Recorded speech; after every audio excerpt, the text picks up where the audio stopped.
problema po kasi, sa Intel Fund, walang resibo. Yung confidential fund, wala ring resibo. I was mayor also before, naging COA commissioner pa ako. Alam niyo ba, liquidation ng Intel Fund na yan, ipapasok lang sa sealed envelope, nakalagay sa circular, in sealed envelopes. Pwede ba recipe ng adobo mo, ilagay mo doon, adobong dilaw? Ilagay mo doon sa sealed envelope. Di ba yan papasa sa COA? Kasi sealed envelope yan eh. That's what I've been saying. Confidential funds.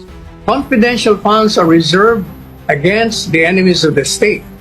Saan mo kukunin ng impormasyon para matalo mo mga kalaban, mga terorista, mga kriminal, mga komunista, mga rebelde? Siyempre, manggagaling yun sa kanila rin. Paano mo kukunin? Babayaran mo yung magtatrader sa kanila. So pag yun ay pinapirma mo na tumanggap sila ng pera, di kawawa naman, papatayin nyo, pati pamilya nila. Kaya talagang hindi dapat na ipakita rin kung sino mga tumanggap ng pera. Kaya nga sabi ng ombudsman kaya nga confidential funds, ano ba kayo? Di ba? Your Honor, please. Pag na-require niyo po ang isang ahensya ng gobyerno na may confidential fund na mag-submit ng resibo, ay hindi na ho confidential fund yun.